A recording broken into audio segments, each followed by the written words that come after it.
Hello friends, வணக்கம் and welcome to my channel CookWithSaranya. இன்றைக்கி நம்ம ஒரு சாக்லேட் ப்ரௌனி ரெசிபி, எல்லாருக்குமே ரொம்ப பிடிச்சது ப்ரௌனி. ஸோ இந்த ப்ரௌனி ரெசிபி எப்படி பண்ணுறது அப்படிங்கிறத இந்த வீடியோவில் பார்க்கலாம்.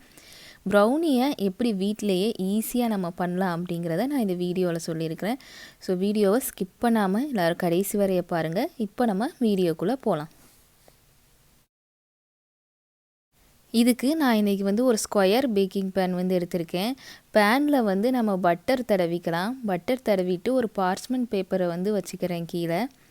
இதே மாதிரி 2 சைடும் வெளியில் கொஞ்சம் பேப்பர் இருக்கிற மாதிரி நம்ம வச்சுட்டோம் அப்படின்னா ப்ரௌனி பேக் ஆனதுக்கப்புறம் நம்ம எடுக்கிறதுக்கு ஈஸியாக இருக்கும்.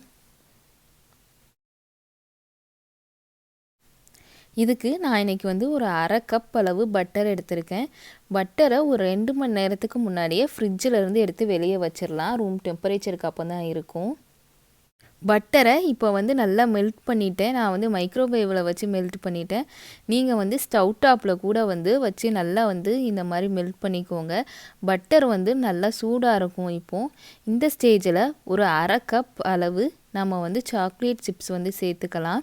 நான் இன்றைக்கி ஒரு செமி ஸ்வீட் சாக்லேட் எடுத்திருக்கேன். 1/2 கப் மில்க் சாக்லேட்டும் இந்த ப்ரௌனிக்கு நல்லாயிருக்கும். அது உங்களோட ஃப்ளேவரை பொறுத்து.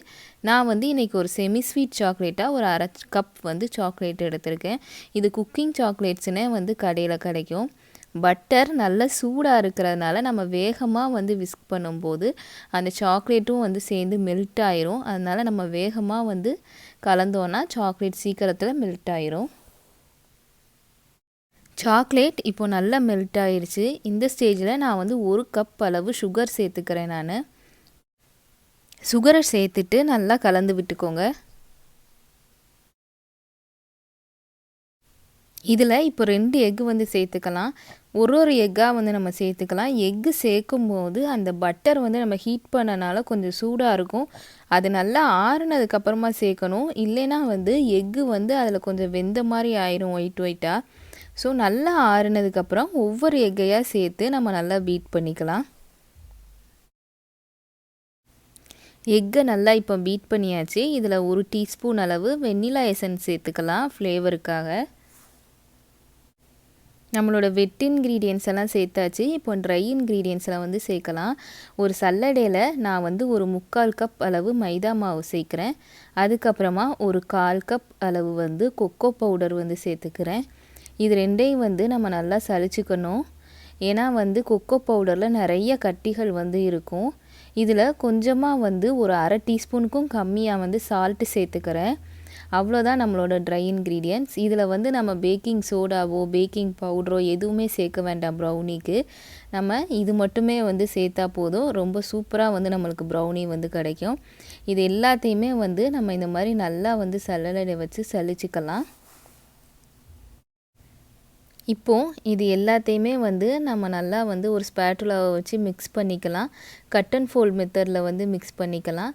ரொம்ப நம்ம அந்த ஒயர் விக்ஸை வச்சு மிக்ஸ் பண்ணிட வேண்டாம். இந்த மாதிரி மிக்ஸ் பண்ணிக்கலாம். நல்லா மிக்ஸ் பண்ணதுக்கப்புறமா நம்ம ஏற்கனவே ரெடி பண்ணி வச்சுருக்கோம் இல்லையா, ட்ரேயில் இதை இப்போ மாற்றிக்கலாம். நான் ஓவனை ஆல்ரெடி ஒரு 350 டிகிரி ஃபாரன்ஹீட்டுக்கு ப்ரீ ஹீட் பண்ணி வச்சுருக்கிறேன். ஸோ ஓவனில் இப்போ நம்ம வச்சிடலாம். இது நான் இன்றைக்கி ப்ளைனாக பண்ணுறேன். இதே பேட்டரில் நீங்கள் ஒரு 1/2 கப் அளவு சாக்லேட் சிப்ஸ் அப்புறம் வால்நட்ஸ் எந்த ட்ரை ஃப்ரூட்ஸ் ஆட் பண்ணி செஞ்சாலும் ப்ரௌனி ரொம்ப நல்லாயிருக்கும். இப்போது எல்லா மாவையும் நம்ம ட்ரேயில் மாற்றியாச்சு. இப்போ ஓவனில் நம்ம வைக்கலாம். 350 டிகிரி ஃபாரன்ஹீட்டில் ஒரு 25லேருந்து 30 நிமிஷம் ஆகும்.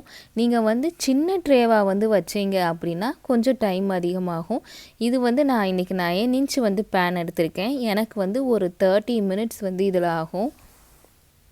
ஒரு ஓவன் டிஃப்ரெண்ட்டாக இருக்கும். ஸோ நீங்கள் இடையிலையும் செக் பண்ணி பாருங்கள். இப்போ 30 மினிட்ஸுக்கு நம்ம டைமரை செட் பண்ணிவிட்டு அதுக்கப்புறமா நம்ம பார்க்கலாம். இப்போது ஒரு 30 நிமிஷம் ஆயிடுச்சு. நம்மளோட ப்ரௌனி ரெடி ஆகிடுச்சு. நம்ம ட்ரேவும் வெளியே எடுத்துட்டேன் நான். இப்போ இந்த ட்ரேலையே இந்த ப்ரௌனி ஒரு 1/2 மணி நேரம் ஆறணும். அதுக்கப்புறமா நம்ம எடுத்து கட் பண்ணலாம். நல்லா ஆறுனதுக்கப்புறம் கட் பண்ணாதான் அது கட் பண்ணுறதுக்கும் ரொம்ப ஈஸியாக வரும். ஸோ ஒரு 1/2 மணி நேரமாச்சு நம்ம ஆறுறதுக்கு விடணும். இப்போ ஒரு 15 மினிட்ஸ் கிட்ட வந்து ஆயிடுச்சு. கொஞ்சம் ஆறிருச்சு. என்னோட பாப்பா வந்து ரொம்ப வந்து ஆறுறதுக்கு டைம் குடுக்கல. உடனே வந்து கட் பண்ணணும்னு சொல்லி, இப்போ வந்து நான் கட் பண்ண போறேன். ஆனா நீங்க வந்து நல்லா ஆறுனதுக்கப்புறம் கட் பண்ணீங்கன்னா, அது கட் பண்ணுறதுக்கு ரொம்ப ஈஸியா வரும். இல்லைன்னா வந்து அது கத்தியிலலாம் வந்து கொஞ்சம் ஸ்டிக் ஆகுற மாரி உங்களுக்கு தெரியும். அதனால இப்போவும் நல்லா ஆறுனதுக்கு அப்புறமாவே வந்து கட் பண்ணுங்க. இப்போது நம்மளோட ப்ரௌனி வந்து ரெடி ஆயிடுச்சு. பாருங்கள் எவ்வளோ சூப்பராக இருக்குன்னு. ரொம்ப சாஃப்டாக ஃபஜ்ஜியாக இருக்கும். கண்டிப்பாக வந்து நீங்களும் ட்ரை பண்ணி பாருங்கள். ட்ரை பண்ணி பார்த்துட்டு உங்களோட கமெண்ட்ஸை கீழே கமெண்ட் செக்ஷனில் சொல்லுங்கள். இந்த வீடியோ உங்களுக்கு பிடிச்சிருந்தா லைக் பண்ணுங்கள். என்னோடய சேனலை சப்ஸ்கிரைப் பண்ணாதவங்க மறக்காமல் சப்ஸ்கிரைப் பண்ணிக்கோங்க. Thank you. Cook with Saranya, taste of home.